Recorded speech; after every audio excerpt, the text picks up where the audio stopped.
greatest sign, how Jesus reveals his gift of the divine will.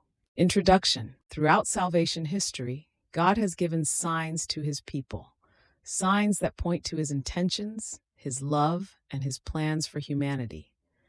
From the rainbow after the flood to the star over Bethlehem, these signs have announced divine intervention and new eras of grace.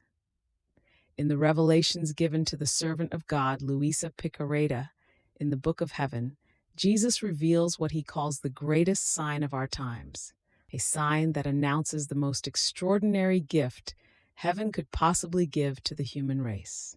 This sign is not a miraculous apparition, not a cosmic phenomenon, not a dramatic intervention in world events.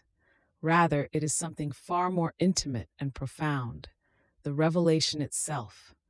The very knowledge that Jesus has poured out about his divine will is the sign that he intends to give humanity the gift of living in the divine will. The external signs of authenticity. Before exploring what Jesus revealed through these writings, we must address a fundamental question. How do we know these revelations are authentic? The answer lies not in circular reasoning, but in extraordinary external signs that accompanied Luisa Piccarreta's life. Signs witnessed by thousands and actively supported by the Church for decades. The daily miracle. For over 60 years, Luisa experienced a profound mystical phenomenon. Each day, she would fall into a rigid, petrified state. Her body stiff and immobile, completely unresponsive to natural stimuli. She could only be awakened from this supernatural state by a priest's blessing given under obedience to her spiritual director. Here's what makes this extraordinary. The local diocese of Trani Barletta didn't just tolerate this phenomenon, they actively participated in it. For decades, the Church sent a priest to Luisa's bedside every single day to awaken her with the prescribed blessing. This wasn't done a few times as a test or curiosity. This was a daily ministry that continued for years, witnessed by countless priests, bishops, doctors, and laypeople. The Church's sustained daily cooperation with this mystical state is itself a powerful form of implicit recognition. If Church authorities believed this was fraud, delusion, or demonic, they would not have sent priests daily for decades to participate in it. Other documented phenomena. Inedia, or living without food. For extended periods, Luisa lived with minimal or no food, sustained primarily by Holy Communion. This phenomenon, while rare, has been documented in the lives of several canonized saints, such as Saint Catherine of Siena and Blessed Alexandrina da Costa, and was observed and verified by those around her. Her extraordinary death. When Luisa died on March 4, 1947, witnesses reported unusual phenomena. Most notably, her body remained completely limp and flexible rather than experiencing rigor mortis, remaining in this state for an extended period, something those present considered miraculous. Years of ecclesiastical scrutiny. During her lifetime, Luisa was under the observation of her bishop, numerous priests, theologians, and church authorities. Her confessor and spiritual director, Saint Annibale de Francia, now canonized, along with other holy priests, guided her and examined her experiences carefully. The Church's modern investigation. The ecclesiastical investigation didn't end with Luisa's death. Her beatification cause was opened and has undergone rigorous examination. In 2019, the Congregation, now Dicastery for the Doctrine of the Faith, temporarily suspended the cause to address theological questions. In August 2024, after thorough examination, the Dicastery granted a nihil obstat, finding no statements in her writings clearly contrary to Church doctrine. Theological ambiguities were resolved through expert clarifications. The beatification cause has now resumed with the Church's approval. Why this matters? These external signs provide the foundation we need. We're not asking anyone to accept these writings based solely on their internal beauty or because the book says it's from Jesus. We're pointing to objective, witnessed miracles, such as the daily petrified state, the Church's active participation, sending priests daily for decades, Documented phenomena including inedia and unusual death, rigorous church investigation with decades of scrutiny and the 2024 Nile Obstat, association with canonized saints such as Saint Annibale di Francia, her spiritual director. When the church sends a priest to someone's bedside every day for decades to participate in a mystical phenomenon, and then, after years of investigation, finds no doctrinal errors in their writings and approves their beatification cause to proceed, we have solid ground to stand on. These are the signs that authenticate the messenger. Now let us examine the message and discover that the message itself speaks of signs.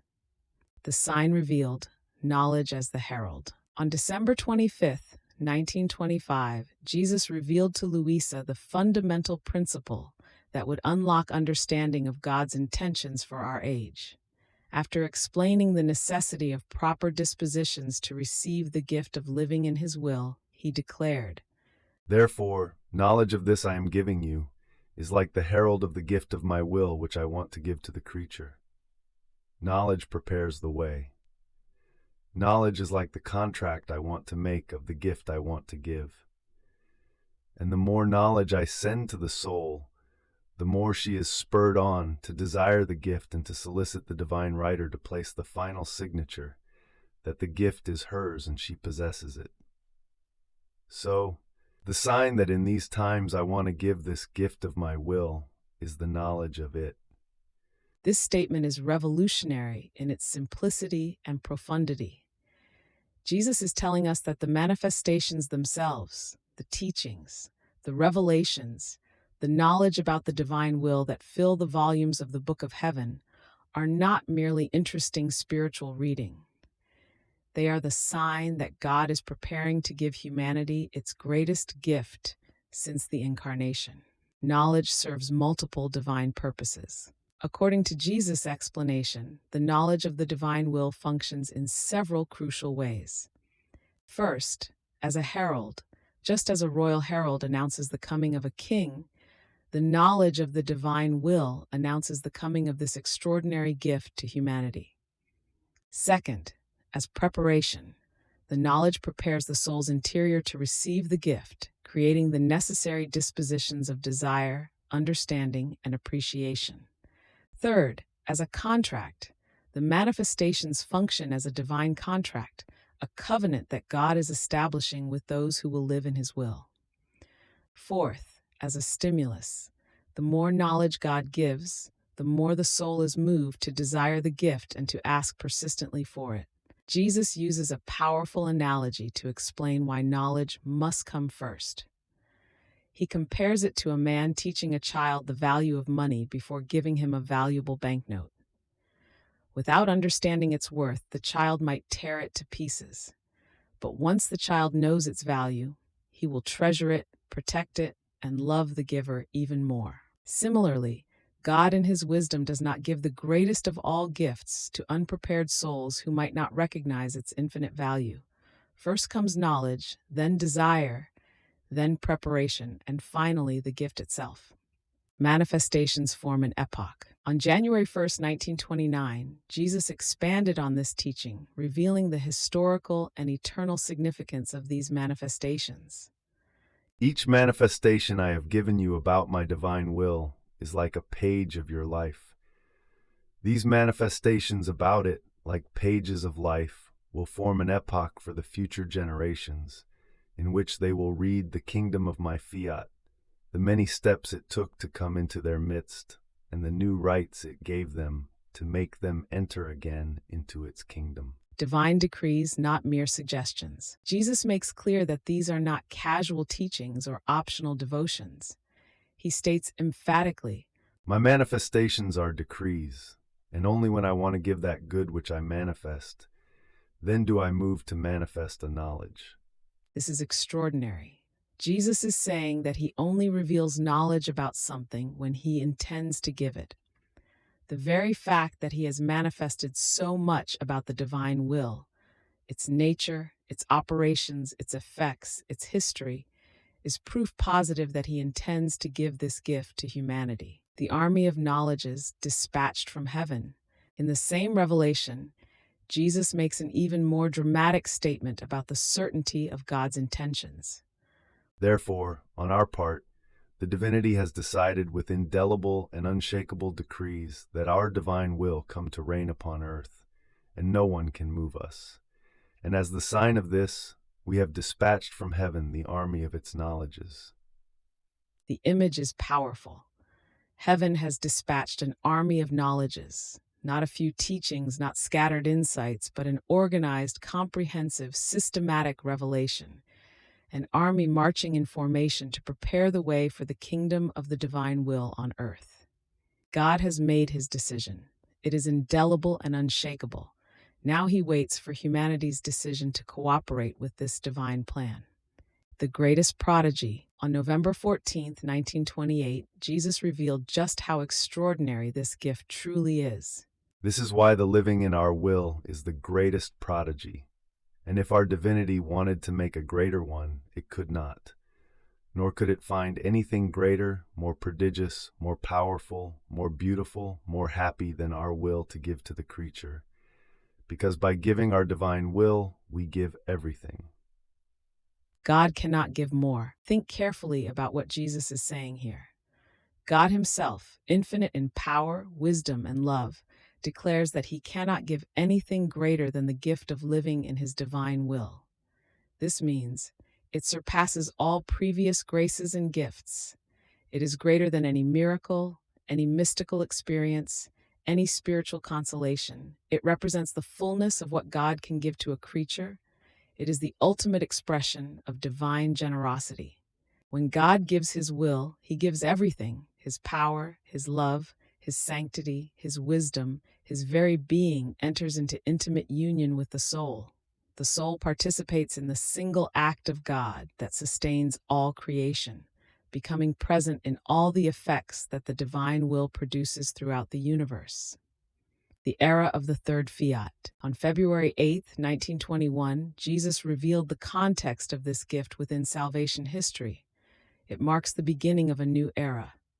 I am preparing for you an era of love, the era of my third fiat. I will occupy myself so that my fiat voluntas tua may have its completion and fulfillment, and my will may reign upon earth, but in a completely new way.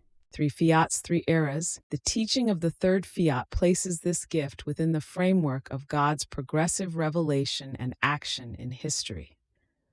The first fiat, let there be light, creation. God's will brought the universe into existence. The second fiat, let it be done to me according to your word, redemption. God's will became flesh in Jesus through Mary's fiat, redeeming humanity. The third fiat, the era of sanctification. God's will reigns in souls, completing the divine plan by restoring humanity to live in the divine will as Adam did before the fall, but with even greater security and glory.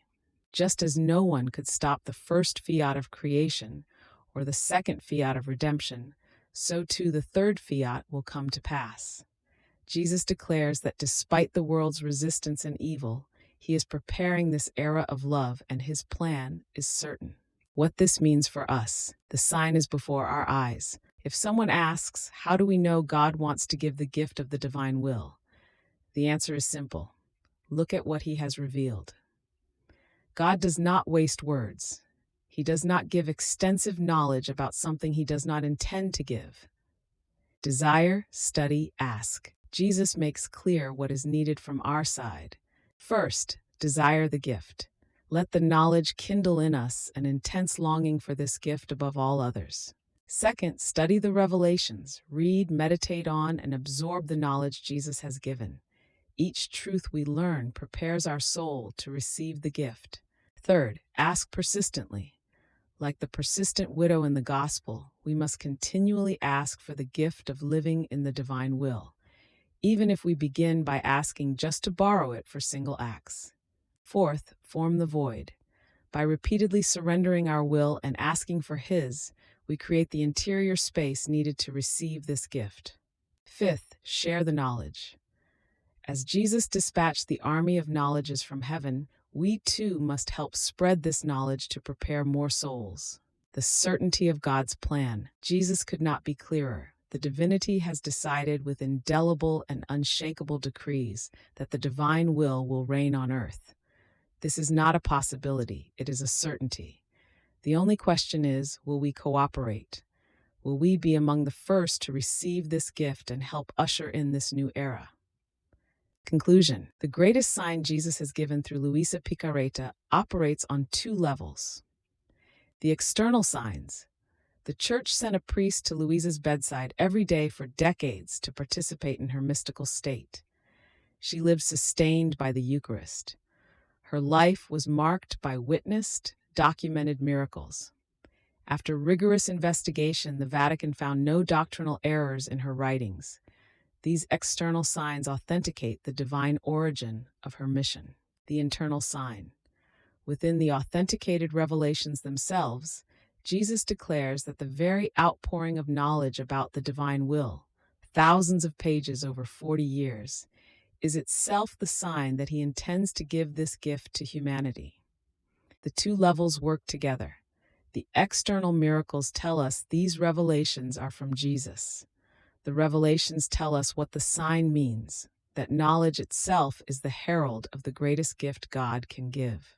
For 40 years, from 1899 to 1938, Jesus spoke to Luisa nearly every day about his divine will, its nature, its operations, its effects, its history, its future reign. He gave not dozens, but thousands of pages of teaching. This unprecedented outpouring of divine knowledge is itself the sign that God is preparing to give humanity the greatest gift he can possibly give. The herald has sounded. The army of knowledges has been dispatched. The contract has been written. Now God waits for souls to read the sign, desire the gift, prepare to receive it, and pray for the final signature that makes it theirs. As Jesus told Luisa, Therefore, be attentive not to let anything escape you of what I manifest to you about my will, if you want me to place the final signature on the gift which I yearn to give to creatures. the sign is before us. The gift awaits. The question now is, will we recognize the sign and respond with all our hearts? Explore the complete knowledge Jesus has given. Remember, Jesus declared, the sign that in these times I want to give this gift of my will is the knowledge of it. The knowledge itself is the sign, the herald, the army dispatched from heaven to prepare souls for this extraordinary gift. All 36 volumes of the Book of Heaven, containing the complete revelations Jesus gave to Luisa Piccarreta over 40 years, are available to read online at www.divinewillapp.com. On this website, you'll find all 36 volumes of the Book of Heaven, thousands of pages of Jesus' teachings about his divine will, the complete army of knowledges that heaven has dispatched, the divine decrees that will form an epoch for future generations. Don't let this knowledge escape you. As Jesus urged Luisa, be attentive to all he manifests about his will. Every page you read, every truth you discover, prepares your soul to receive the greatest gift God can give. The sign is before you. Will you explore it? Visit divinewillapp.com today and begin your journey into the knowledge that heralds the gift of living in the divine will. Theological note: significant 2024 development. In August 2024, the Dicastery for the Doctrine of the Faith granted a nihil obstat for Luisa Piccarreta's beatification cause, allowing it to resume after thorough theological examination.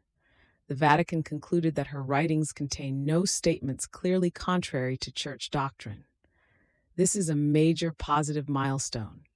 The Church found no doctrinal errors after careful scrutiny, and theological ambiguities noted in 2019 were successfully resolved through clarifications from expert theologians.